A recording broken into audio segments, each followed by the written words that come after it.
नमस्कार साथियों, आप देख रहे हैं आपका अपना YouTube channel agri business point पर आप सभी का स्वागत है। तो आज की इस वीडियो में हम लोग जानेंगे कि मछली पालन के साथ साथ कैसे हम लोग बतख पालन करते हैं और बतख पालन करके हमें कितना लाभ है और बतख पालन से जुड़े हुए कुछ सवालों के जवाब हम लोग इस वीडियो के माध्यम से जानेंगे। तो पहला इसमें बतख पालन से हमें क्या क्या लाभ है। तो बतख पालन से हमें पानी में प्लैंकटन जो है वो बनाना नहीं पड़ता है, क्योंकि बतख पालन से ये जो बतख जो है वो जब पानी में चरती रहती है तो अपना बीट जो है वो पानी में ही छोड़ देती है। तो जिसके वजह से बीट पानी में करने की वजह से पानी का रंग जो है वो गहरा हरा हो जाता है, मतलब प्लैंकटन जो है वो ऑटोमेटिक बनने लगता है इसमें। तो हमें प्लैंकटन के लिए इसमें रासायनिक उर्वरक गोबर डालने की ज़रूरत नहीं पड़ती है, क्योंकि ये जो बतख का जो बीट होता है वो बहुत अच्छा उर्वरक होता है, खाद होता है। तो उसकी वजह से हमें पानी में प्लैंकटन बनाने की ज़रूरत नहीं पड़ती है। इसके अलावा बतख जो होता है वो जितने भी जो पानी में जो हानिकारक जो चीज़ें हैं, जैसे कि उसमें मेंढक हो गया, केकड़ा हो गया, उसे उसमें जो छोटे छोटे जो कीड़े हैं उन सभी को ये खा जाते हैं। तो पानी भी साफ रहता है इससे। इसके अलावा बतख पालन से पानी में हमेशा क्या होता है, हलचल होते रहता है। जब बतख जो है वो पानी पर तैरते रहते हैं तो पानी हिलता है, उसके वजह से इसमें जो ऑक्सीजन है उसकी मात्रा जो है वो कम नहीं होती है। ऑक्सीजन उसमें घुलते रहता है, जिसके वजह से मछलियों को ऑक्सीजन की कमी नहीं पड़ती, जिससे मछलियाँ अच्छी बढ़ती है। इसके अलावा इस पानी का उपयोग यदि हम लोग फसल उत्पादन में करते हैं तो हमारा फसल का भी उत्पादन जो है वो दुगना हो जाता है। फसल का उत्पादन बिना खाद के उसमें अच्छा उत्पादन आता है। इसके बाद नेक्स्ट हम लोग समझते हैं कि बतख का जो चूजा है हमें कितने में मिल जाता है। तो बतख का एक बच्चा जो है वो हमें लगभग 40 रुपये में मिल जाता है। और इसमें कितना इन्वेस्टमेंट आता है इसको चारा खिलाने में या फिर इसको दाना खिलाने में, फीड में, इसका फीडिंग में कितना कॉस्ट आता है। तो बतख में उसमें ज़्यादा फीडिंग कॉस्ट नहीं आता है, क्योंकि ये जो घर का जो वेस्ट होता है, किचन का वेस्ट होता है, जो सब्जियां हमें मार्केट में सस्ते में मिलती है, जब सब्जियों का रेट जो है मार्केट में बहुत ज़्यादा डाउन हो जाता है तो ऐसे सब्जियों को हम लोग मंडी से डायरेक्ट उठा करके इनका फीडिंग करा सकते हैं। इसके अलावा ये जो धान को भी खा लेते हैं, चावल को भी खा ले सकते हैं, खा लेते हैं, और जो घर में जो बचे हुए सब्जियां हैं उनको भी खिला सकते हैं इनको, या फिर इनको जो तालाब के किनारे जो गिरे हुए पत्तियां होते हैं उन सभी को खा जाते हैं।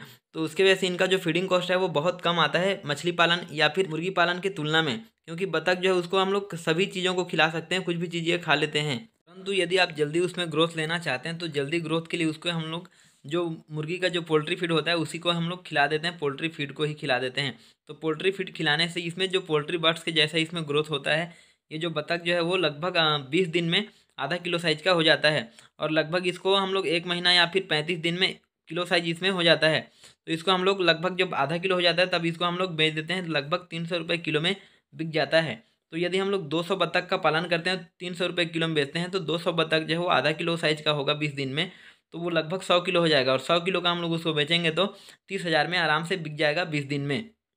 और उसके बाद इसमें जो हम लोग का फीडिंग कॉस्ट कितना आएगा, तो लगभग इसमें हम लोग का 10,000 का फीडिंग कॉस्ट आ जाता है 20 दिन में। तो 10,000 हम लोग इसका फीडिंग कराते हैं तो 30,000 में इसको बेच सकते हैं आराम से। यदि आप अंडा के लिए पालना चाहते हैं तो अंडा जो है वो लगभग इसको 4 महीना 10 दिन लग जाता है अंडा देने में। 4 महीने 10 दिन के बाद ये लगभग, या फिर कह सकते हैं कि 4.5 महीना में अंडा देना प्रारंभ कर देती है। और इसका एक अंडा जो है वो 10 रुपये में बिक जाता है आराम से। और एक अंडे का रेट जो 10 रुपये में बिकता है, और वो कितने दिन में देती है अंडे, तो वो लगातार कम से कम वो 30 अंडे देती है। उसके बाद वो 5-10 दिन का गैप करके उसके बाद फिर से अंडे देना प्रारंभ कर देती है। तो एक बतख से हम लोग मिनिमम साल में 230 से 250 अंडे ले सकते हैं। यदि अंडा उसमें लेना चाहते हैं तो उसमें फीडिंग अच्छा कराना पड़ता है। इसके अलावा हम लोग फीडिंग में क्या क्या करा सकते हैं, तो जो मार्केट का जो वेस्ट सब्जी होता है जो हमें सस्ते में मिल जाता है, तो जैसे टमाटर का जो वेस्ट वाला टमाटर है वो हम लोग सस्ते में खरीद लेते हैं।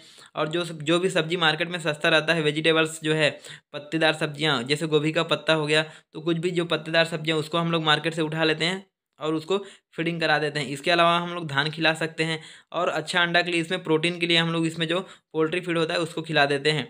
तो इस तरीके से बतख पालन में आप अच्छा इनकम ले सकते हैं हर महीने का। इसमें यदि आप उसमें सेलिंग कर पाते हैं, बेच सकते हैं, तो हर महीने का सिर्फ बतख बेच करके आप उसमें से 20 से 30 हज़ार का इनकम ले सकते हैं। बतख पालन से संबंधित अधिक जानकारी के लिए हमें कमेंट बॉक्स पर कमेंट करके ज़रूर बताएं कि आपको कौन से टॉपिक पर वीडियो चाहिए।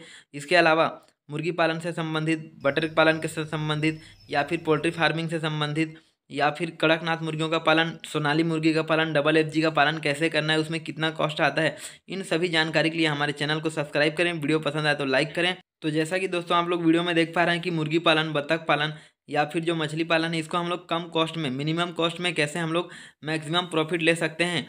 तो कम से कम में हम लोग, जैसे होममेड फीड है और ये जो वेजिटेबल्स है या जो हरे घास है, पत्तेदार सब्जियां हैं, इनका यूज़ करके हम लोग कैसे कम से कम लागत में ज़्यादा से ज़्यादा इनकम ले सकते हैं। इसी तरीके से एक नई जानकारी के साथ फिर मिलेंगे एक नए वीडियो में। तब तक के लिए जय हिंद, जय भारत।